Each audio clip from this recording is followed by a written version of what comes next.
Welcome to Cruise Through HTX. My name is Freddie Cruz, and I'm a sucker for an invite, especially when it's an invite from people I admire so very much. Enter Houston PetSet. Their podcast is called Conversations for the Animals. It's hosted by Lisa Tynan, and we had a blast talking about animals, more animals, social media marketing execution, and a little bit about my origin story and how I even became such a fan of furry critters to begin with. You can learn more about Houston PetSet at houstonpetset.org. Please subscribe to their show, Conversations for the Animals, wherever you get your podcasts, and that includes a video version on YouTube. You can also refer back to my conversation with co-founders and sisters Tina and Tema during episode 31 of the show, which was released in mid-September of last year. And if you enjoy this or Houston PetSet's podcast, please leave us a rating and review to help us grow our shows. Thank you. Hi, I'm Ed Sheeran. This is Bruno Mars. Hey, it's Katy Perry. This is your man Flo Rida with Freddie Cruz. This is AJ Mitchell with Freddie Cruz. Freddie Cruz. Freddie Cruz. Tell your Chico pick Mr. 305 and you already know what it is. My name is Freddie, and it's time to cruise through HTX. Welcome to Conversations for the Animals. I am Lisa Tynan from Houston PetSet, and I am joined today by media royalty, Freddie Cruz. I'm going to pump you up so you're excited to talk about everything today. All right. If you are in any way, shape, or form a radio listener in Houston, you have heard the dulcet tones of Freddie Cruz talking to you in the afternoon.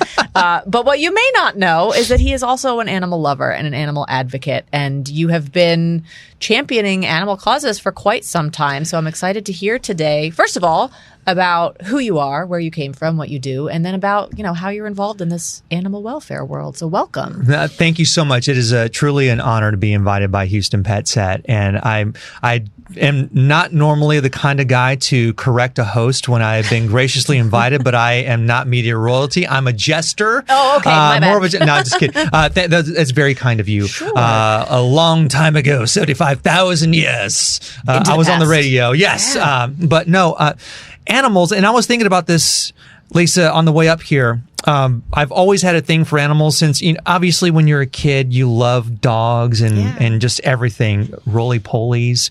Never had one of those. But my first dog, Jeffrey, who we lost, this dates me 75,000 years ago, Hurricane Alicia, he ran away, and sadly we weren't able to recoup him.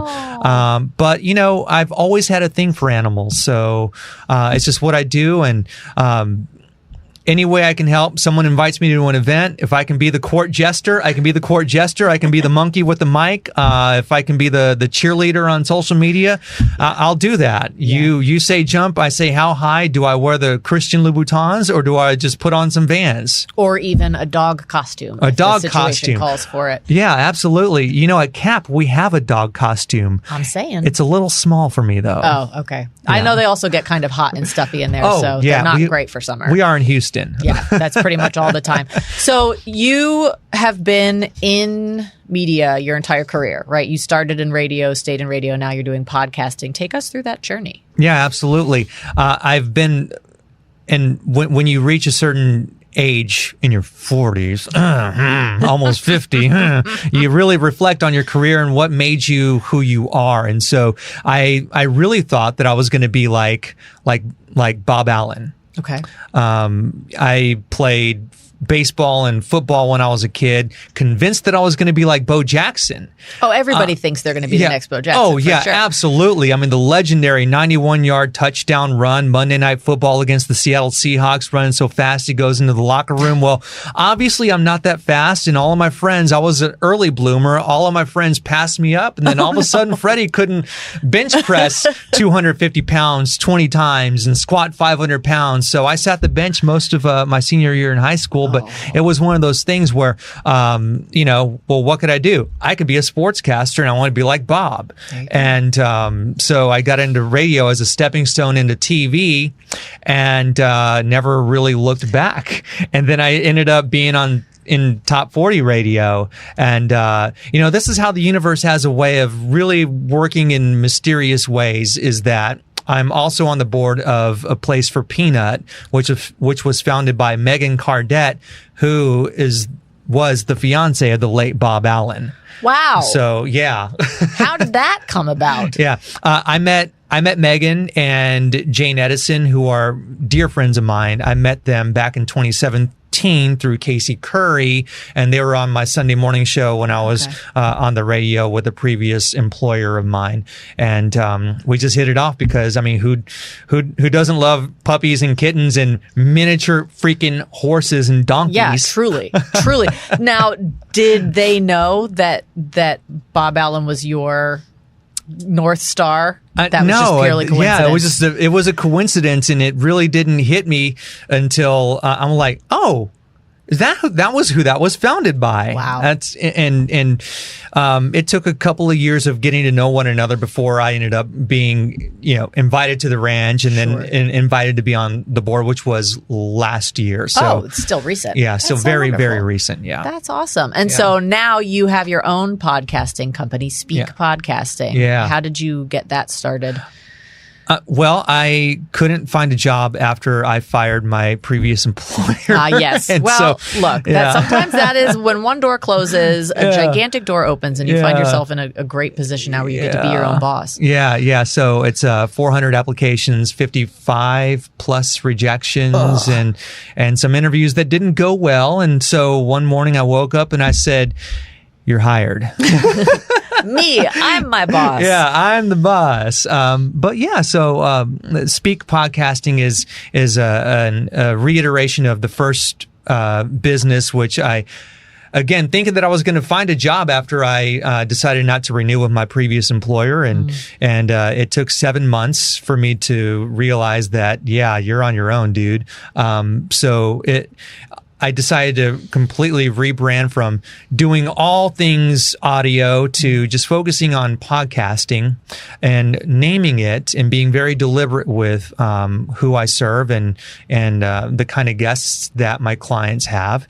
And it's helping people speak up and use their voices. So why would it be called Speak Podcasting where it's SPEKE?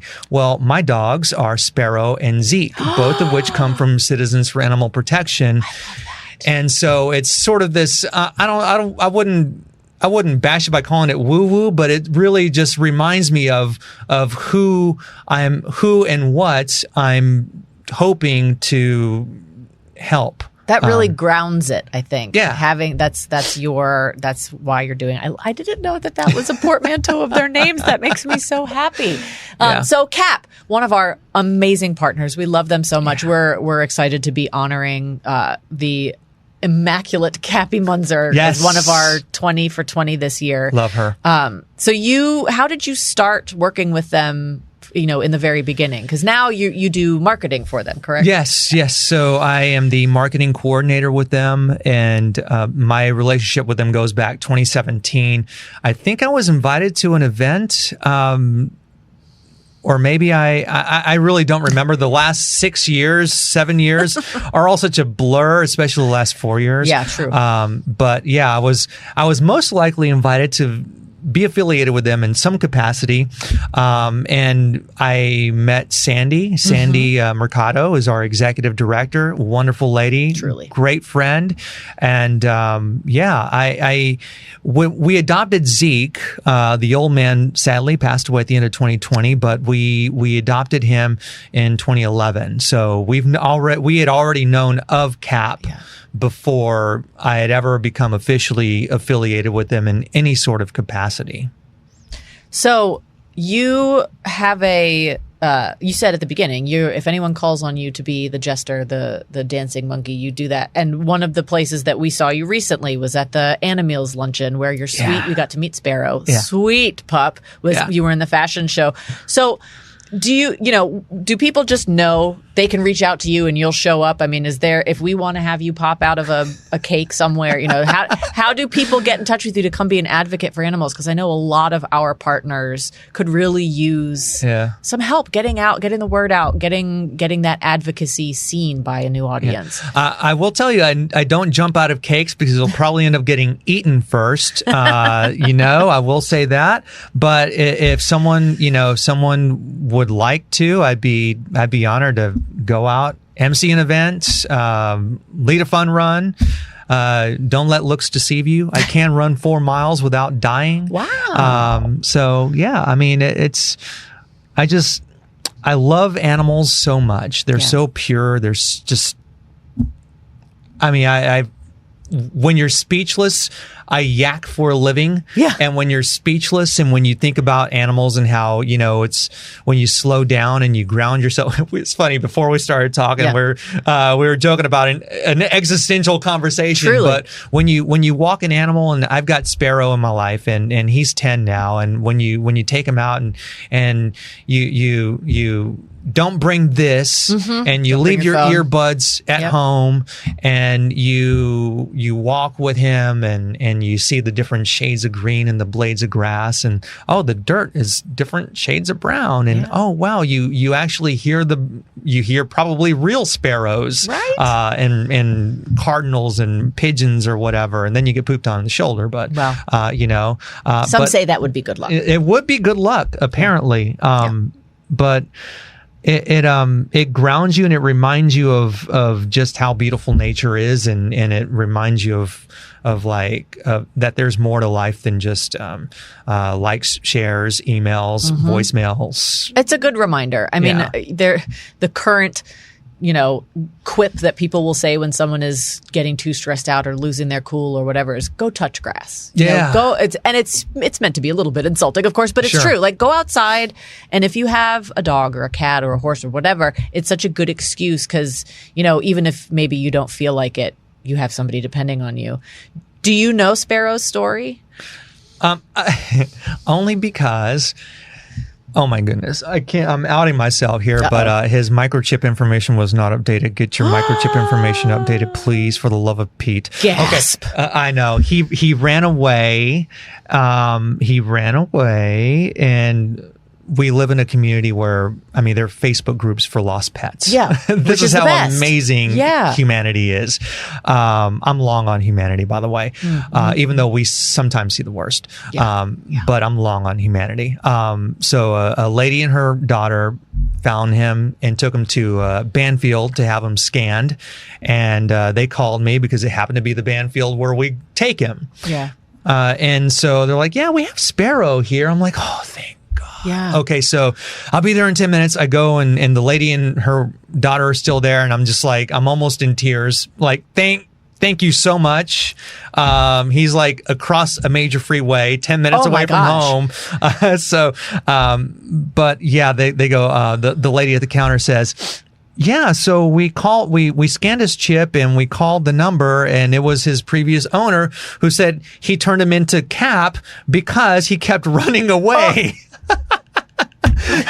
So that's his story. So now we know. Now we know. He's got a history. He's an escape artist. Yeah, he doesn't run away anymore. He knows where the bread is buttered. He does. Well, and it's heartwarming to know that, like, even if they have whatever their story is, even if the first go round wasn't right for him, you gave him the second chance, the life that does work. He's not constant. Hopefully hasn't run away again since that. And it's, we talk about adopt, don't shop. It's the hashtag of the century, but truly, just because the animal wasn't right for the last person doesn't mean they're broken, doesn't mean something's wrong with them. And if you could be the right situation for them, maybe his last home he ran away because he wasn't getting exercised enough, or he wasn't getting these long, wonderful walks that you take him on. And it's just it's a shame that, there's a large swath of the public population that doesn't give adoptable animals a chance because they just assume, well, if it's in a shelter, something's wrong with it. Yes, absolutely. You talk about second chances. We've got at Cap a dog named Emu, who is the most unique looking dog ever. She looks like a raccoon dressed in a dog costume. Now I need to see a picture. She's of her. she's an Australian cattle dog. Okay. Now I have a better idea. Okay, so she's got the salt and pepper face, and then the brown and white, but she's mixed with Shepherd, German Shepherd, if I'm not mistaken. Okay. Huge, tall, skinny ears, right? So cute. And so I mean, seriously, like she's wearing a dog hoodie costume Over a raccoon face? over her raccoon face. I love this. The sweetest girl, but she's been in and out of our shelter 3 different times because, for whatever reason. Yeah. For whatever reason, we don't judge. Sure. It would be easy to want to, but we don't. Yeah. And to your point, that she just hasn't met her match. Yeah. She just hasn't met her family yet. Yeah. And she's still young. She's about a year old, I think. But she gave blood. Oh, she's a lifesaver. She's a lifesaver. We love So she not only gave blood, the blood was used to create a serum, which helped save the vision of, and I forget the number. I'm sorry, everybody at work. They're going to be writing emails. Yeah, it's 7 or 8. 7 or 8. Yeah. That's definitely the number. 7 or 8 kittens. Oh. Yes. How amazing. Yeah. Okay, so if anybody who is listening or watching wants a raccoon in a dog costume who also happens to be a lifesaver, give blood, you have to adopt. And also her name is Emu, which is... I mean, seriously. I will tell you, so funny, really random aside story. When I was getting my master's in animal behavior, I had to do a master's thesis. And I did mine with the ASPCA in New York. And they gave this thesis to me. I didn't come up with this, but they wanted research on, do pet names in the shelter influence people's decision to adopt? So I only did cats. And the answer was absolutely nobody is paying attention to cat names. However, which is weird, right? I would think it would have some effect, but people were like, oh, I didn't even notice that the cat had a name because they were just going to rename it. But dogs, I said in my whole thesis, somebody else needs to do this research project on dogs because for some reason, the dog's name has so much more salience to owners because maybe it's because you have to stand outside and yell it in public. And they answer to it. And they answer to it. My cats answer to theirs because, I trained them. But people think dog names are probably more important in the adoption process. So I'm curious to know if somebody is like, oh my God, Emu's the best name I've ever heard. I have to go and adopt this dog. Yeah. So let's take note. If someone adopts her, please reach out to us and let us know so we can follow up. Love to know. We had at the time of this recording, we had a dog yesterday that was adopted and his name was Jack. Now, this dog looked like a Jack. Okay. Beautiful, big, white. I don't know what he was. I don't know if he was a Staffy mix or what, but he was a husky boy, white with black speckles, almost like the Target dog, but not really. He had that eye patch. Yeah, I had the eye patch. Beautiful, beautiful boy. And so his new name is Darwin, which I like. That is a nice name. Cool name. Yeah. Yeah. We had another dog. I feel bad because I forget the original name, but the new name is Dietrich. Okay. Let's go back. Okay. The dog's Reverse. original name when he was surrendered or found was Fat Boy. Wasn't fat. No. By any, literally was not. Well, I didn't really get it. Yeah. I'm like, okay. His fosters, thank you, Ram and Nithya, named him Georgie. Okay. And then the owners are now calling him Dietrich. It's just, pets are funny. They're our children. We love them, but we're also, when you think about it, we can just change its name. He'll figure it out. And they do. Yeah. They learn it. Okay, so they will learn it. Yeah. Because I'm curious. Yes. Because you know this kind of stuff. I don't. Yeah.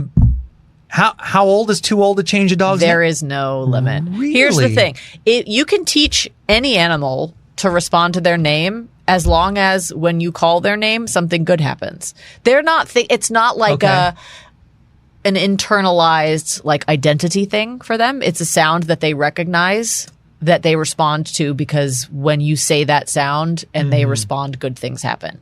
So you can teach an old dog new tricks, including a new name. Now, I will say it's easier sometimes for them transitioning if they already know what their name is. Okay. If you adopt a dog and he's 9 years old, changing his name at this point is kind of like, why, unless it's something that offends you. Yeah. But they can learn it. Absolutely. You just have to, you say their name and give them a treat. Say their name, give them a treat. And pretty much that's all you have to do. And then they'll start responding to it. It's very easy. blown. See? This is an educational podcast in addition. Yeah. No, I know, we used to have like books back in my previous life at the SPCA. We would have books up at the admissions desk that had it's like a baby name book almost. Oh. So like if the intake staff, if there was a stray dog came in and they needed to give its a name, they could look in there and find inspiration. Yeah. And people would be fretting over this. It was like they would sit there and be like, I can't come up with the right name. It doesn't fit them. It doesn't look. And we're like, the owner's probably going to change it anyway. It's okay. Don't worry about it. Like, at least it's not A147369. Yeah. Right? Makes Any it sound name. like a prisoner. Exactly. Yeah. Any name works. But it's just some people you mentioned your fosters, which I want to come back to because that's one of the joys, I think, of getting to foster, especially if you foster puppies and kittens, is you get to learn their personality and name them. You get the honor of bestowing a name upon them and hope that it follows them into their next life. And that is a plug for fostering if if that wasn't obvious enough, because CAP needs foster. Every one of our rescue partners needs fosters. I don't know if I'm sure some of our followers are listening. We have seen on Facebook specifically a bunch of shelters who are saying, we're at not only at max capacity, we're at like 150, 250% capacity at this point. And so much of that could be alleviated by showing up and fostering. Yeah. And it could be short term. I do not live in a home that is conducive to fostering, and my pets don't like other animals coming into the home. But it's so easy. And you tell us a little bit about CAP's foster program, if you can, about what it takes to be a foster there. Yeah, it's medical based. Okay. And so we provide the treatments. So if dog's heartworm positive, has mange, we assist with that. Awesome. If a dog needs to get out because they're developing some kennel neurosis, that's another reason. That's another way that you can help. So it doesn't have to be. It's primarily medical based. Sure. We also to get the dogs some and cats too. Give them a break from the environment. Yeah. Because shelter is still a shelter. We can make it as nice and as comfy, and we certainly do. And you walk through the doors of CAP, and I love it there. It does not. It is not a pound. No, it's so pleasant. It is not. It is very pleasant. Sandy makes the joke like these dogs are in Disneyland, and because it's true. These dogs get spoiled to where and they should, because we don't know what it was like, especially if they were abandoned. There are cases where they're just left in our parking lot, or like in Patrick's case, beautiful staffy boy who came and they found him in the park behind us, and he was emaciated and scared, and then he comes out after months of being in our care. He comes out looking like canine Hulk. It's like, dude, how much do you bench press? He got those muscles, huh? Yeah, dude, beautiful. That's that boy. good kibble. That's that good. That's the good kibble. That's hilarious. Yeah, but I mean, we try our best to spoil the dogs and play with them. We have the Zoomy Zone out back, which is a retention pond. I was so impressed by how they took this land and said, how can we make this work for us? And it's like a little mini dog park. It's fantastic. Yeah. I had the pleasure of getting a tour of CAP and was very, very impressed, because I live way on the other side of town. Katie is like the boonies for me. But if you have an opportunity to go out and visit our friends at CAP, they are truly wonderful partners. So I want to ask a little bit about the marketing side of things, since you know people from your many years of catering to the masses. We have a lot of partners who are small rescues, trying to market dogs and cats and find homes for them. What are you finding to be successful? What are people looking for when they're prowling Pet Finder or looking on Facebook or even on the websites trying to find an adoptable pet?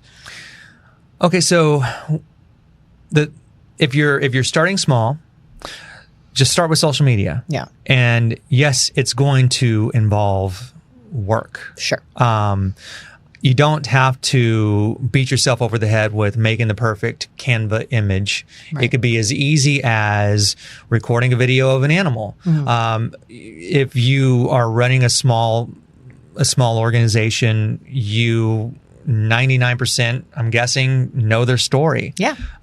Spike came in with 3 legs, and we had to go and beg a veterinarian to take him in and get him rehabilitated. Yeah. And thankfully, we didn't have to put him down because the infection was cleared.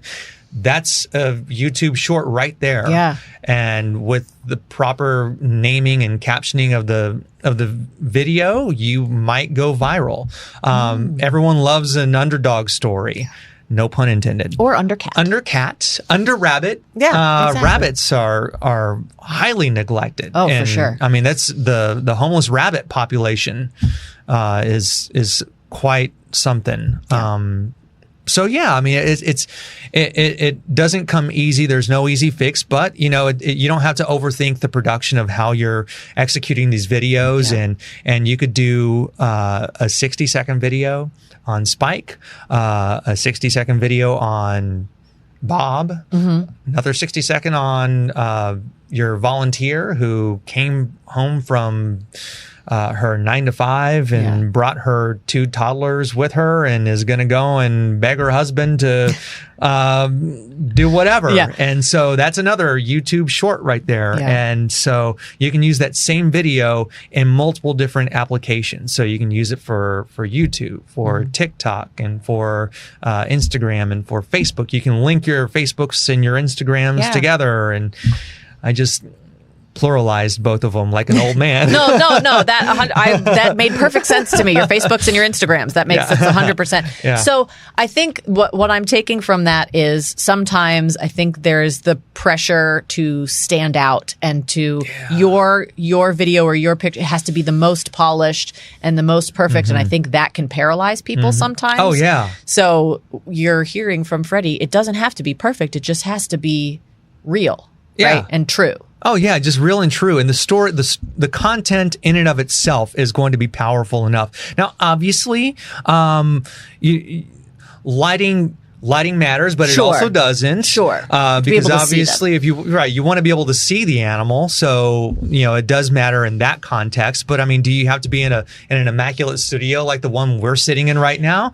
Absolutely not. I would recommend someone listen to or even watch videos by Gary Vaynerchuk. Okay.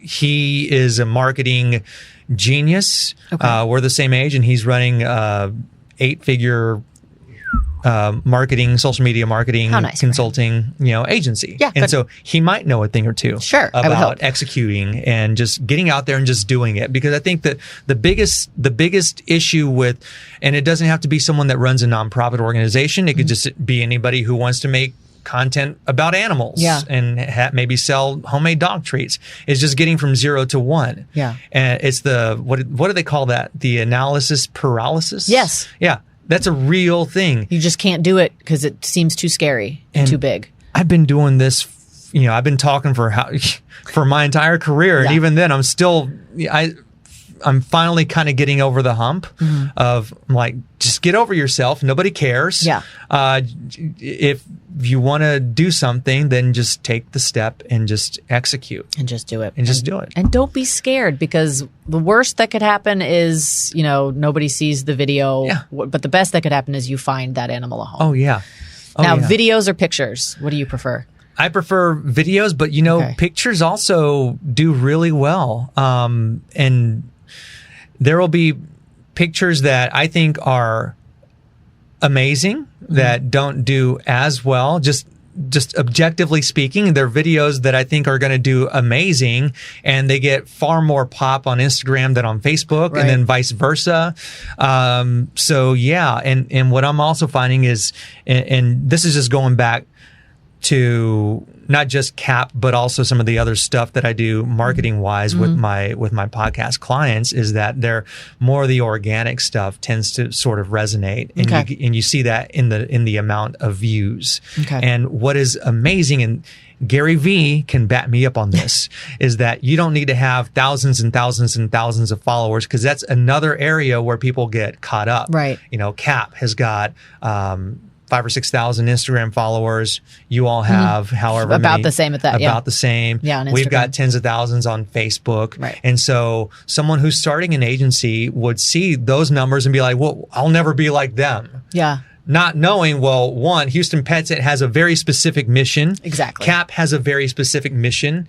And if Robert wants to start his own, Beagle Rescue, Bob's Beagles. Bob's Beagles. And he's starting from 0 to 1. He's going to see what Tina and Tema and Lisa are doing. He's going to see what Cappy has created. Yeah. And he's going to be like, you know what, I'm good. Yeah. And so but now social media has gotten in such a way where someone with only a handful of followers can go viral At any moment.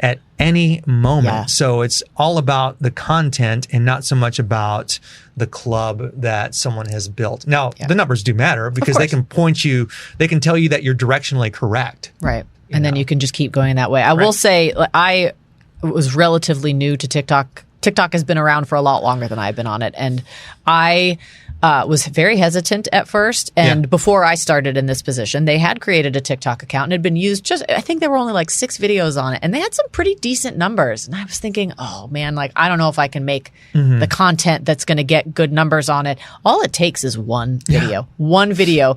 We were getting 200 and 300 views. We had one video get over 1,000. And now every video gets at least 1,000 views when we post it. Yeah. And it was not, I think the video took me like 10, 15 minutes to make. See? So I think if people can get over, like you said, that analysis paralysis, if you can get over that initial hump, that fear that you're not going to live up to the other. We have quite a few partners who are legitimate influencers, who can make money off of what they're doing. My content is never going to be as popular as their content, but that's okay. Right. They have a different mission than I do when I'm sharing my content, and there's enough space in here for all of us. Like you were saying before, we all have our own audiences. We all have our own niche that we are fitting. The biggest issue is just getting over yourself and doing it. And it doesn't have to be perfect. It doesn't have to be polished, as long as it shows the character of the animal or the person or the organization. Right. Then you're doing it right. Right. And I just want to give you one more small anecdote. My agency is on LinkedIn and we do email. Yes. And that was those are the areas where we're going to be. We have an Instagram account. It's a lot for a 99% solo operator. Right. And then I'm like, all right, I'm listening to Gary V, taking the advice here. And I'm like, all right, YouTube Shorts. I'm on it, dude. Okay, shut up already. I'm going to do it. I'll do it. I have the videos. My team has put together some incredible videos. And so last week, and I've had the YouTube channel, it just was inactive. Sure. And so I've got 3 subscribers. Mazel tov. That's One very exciting. Is me. That counts. You got to be your biggest fan. You are your own biggest fan. But so let's not beat around the bush. I've got 2 subscribers. Yeah. All right. Fair Okay. enough. So fair enough. Right. One of my videos has got over 1,000 views, and the most recent ones have got between 300 and 450 views. And that's with only 2 subscribers. That's with 2 subscribers. So to somebody who's starting off, YouTube Shorts, it's a jackpot. It's a gold mine. That's good to know for me too. I don't utilize YouTube as much as I should probably. Yeah. And it makes a lot of sense too, because YouTube is part of this thing called Google, which happens to be, I don't know, some kind of search engine. Some big company. Yeah, you may have heard of it. Yeah. Yeah, for discovery. I don't know. Yeah. So I think that's really valuable. I know people are overwhelmed. So many of the people who work in this space are volunteers, and they, like you said, they work a 9 to 5. And the prospect of having to market these animals is really daunting. But I like the idea of just the 0 to 1 is really, really great advice. Thank you for that. I accidentally kept you longer than I promised I would keep you because we could just talk all about day. all this stuff all day long. We'll probably have to have you come back. Freddie, thank you for all that you do for animals because, so many voices don't rise above the fray to be heard, but yours consistently does, and it's always for a good cause. And we're grateful for your partnership and your advocacy, and also for you taking time out of your busy Monday, small business owner, to come and join us on this. Thank you so much. And I got to say, thank you to Houston PetSet for all you do.